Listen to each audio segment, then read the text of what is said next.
السلام علیکم ورحمۃ اللہ وبرکاتہ۔ حکیم جاوید اقبال ہربل اس چینل کی طرف سے آپ کی خدمت میں حاضر ہے۔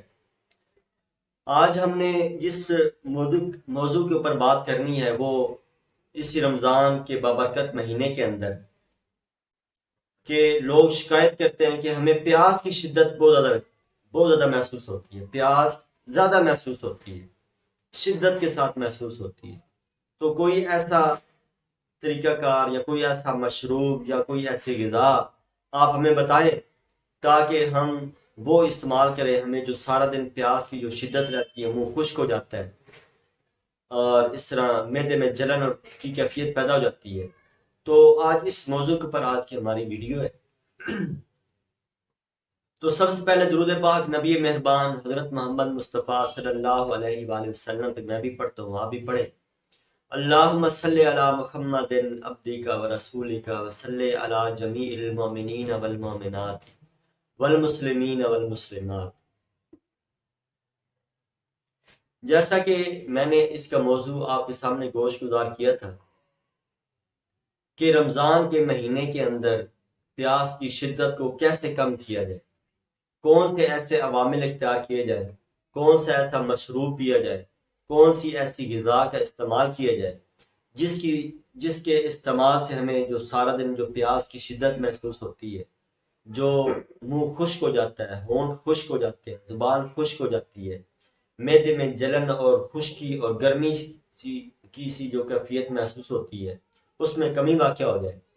تو یہ آپ نے کرنا کیا ہے کہ آپ نے ایک بہترین، میں آج آپ کو مشروب بتانے لگا ہوں کہ اگر آپ سحر و افطار کے اندر اگر یہ آپ پی لیتے ہیں تو انشاءاللہ سارا دن آپ کا معدہ سکون میں رہے گا، آپ کو پیاس محسوس نہیں ہوگی، بلکہ آپ کی جو پانی کی جو کمی ہے انشاءاللہ وہ بھی پوری ہو جائے گی۔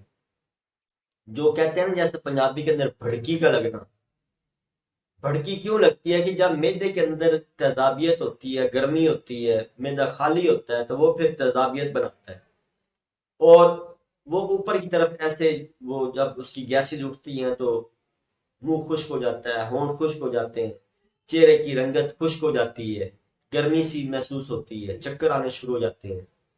تو اس میں آپ نے ایک مشروب جو میں آج آپ کو بتانے لگا ہوں، یہ آپ نے ایک گلاس سحری کے وقت میں بھی پی لینا ہے اور اس طرح افطار کے وقت میں بھی پیئیں، اور یعنی یہ کہہ لیں کہ یہ 5-6 گلاس آپ پی سکتے ہیں، اس کا کوئی سائیڈ افیکٹ نہیں ہے، یہ ایک بہترین نیچرل مشروب ہے۔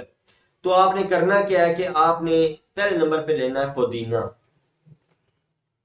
پودینے کی آپ نے 3 ٹہنیاں لینی ہیں، 5 بھی لے سکتے ہیں۔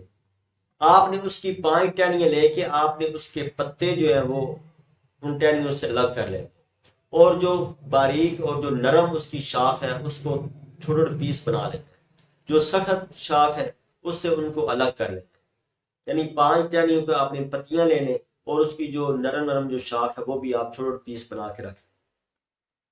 اس کے بعد آپ نے کیا کرنا ہے کہ انار دانہ لینا ہے۔ انار دانہ آپ نے کتنا، 2 چمچ، یعنی چاول کھانے والا جو چمچ ہے یہ 2 چمچ آپ نے انار دانے کے لینے۔ تیسرے نمبر پہ ایک چیز ہوتی ہے زرشک، یہ آپ انصار والوں کے پاس جائیں گے تو وہاں سے یہ آپ کو بآسانی مل جائے گی۔ یہ زرشک جو ہے یہ جگر کی تسکین کے لیے، جگر کی گرمی کو دور کرنے کے لیے بے انتہا مفید چیز ہے اور مقوی بھی ہے، یعنی جسم کو طاقت و توانائی بھی مہیا کرتی ہے۔ یہ زرشک جو ہے یہ آپ نے 1 چمچ لینا ہے۔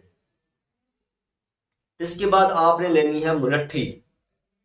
ملٹھی آپ نے کیا کرنا ہے کہ ملٹھی لکڑیاں لے کے ان کو پانی کے ساتھ دھو کے ان کو خشک کر کے پھر آپ نے ان کا باریک پاؤڈر بنانا ہے، یعنی پیسی پسائی آپ نے نہیں لینی۔ ملٹھی جو، یہ آپ نے ایک بات ذہن میں رکھنی ہے کہ ملٹھی پاؤڈر نہیں لینا آپ نے، بلکہ ثابت ملٹھی کی لکڑیاں لے کے آپ نے ان کو اچھی طرح پانی کے ساتھ دھو کے پھر آپ نے ان کو ذرا دھوپ کے اندر خشک کر لیں، 1-2 دن میں خشک ہو جائیں گی۔ اس کے بعد آپ نے ان کو یہ مشین کے اندر، یہ پنسار والوں کے پاس ہوتی ہے، یہ آپ نے اس کا باریک پاؤڈر بنوا لیں گے صرف ملٹھی کا۔ یہ ملٹھی کا پاؤڈر آپ نے لینا ہے 1 چمچ۔ اب آپ نے کیا کرنا ہے، جوسر مشین کے اندر یا ملک شیک بنانے والی جو مشین ہوتی ہے اس کے اندر آپ نے یہ تمام چیزیں جتنی مقدار میں نے بتائی ہے یہ تمام مقدار اس کے اندر ڈال کے 2 سے 3 گلاس آپ نے پانی اندر ڈال دیں. پہلے تھوڑا پانی ڈالنا ہے تاکہ یہ اچھی طرح گرائنڈ ہو جائے، اچھی طرح ان کا جوس نکلے. اس کے بعد پھر ایسا ایسا پانی بڑھا لیں اور 2 سے 3 گلاس آپ اس کے اندر ڈال کے اچھی طرح اس امیزے کو بنا لیں. اس کے بعد یہ آپ سحری کے اوقات میں بھی پی سکتے ہیں، افطاری کے اوقات میں بھی پی سکتے ہیں، یا تراویح پڑھ کے بھی آپ یہ مشروب پی سکتے ہیں. یعنی اس کا کوئی نقصان نہیں ہے، بلکہ یہ آپ کے معدے کو طاقت بھی دے گا اور آپ کی جو پیاس کی جو شدت ہے انشاءاللہ اس میں بھی کمی لے کے آئے گا. یہ رمضان کے علاوہ بھی اگر یہ آپ گرمیوں کے موسم میں استعمال کرنا چاہتے ہیں تو بہترین مشروب ہے. اللہ تعالیٰ میرا اور آپ کا حامی و ناصر ہو. السلام علیکم ورحمۃ اللہ وبرکاتہ.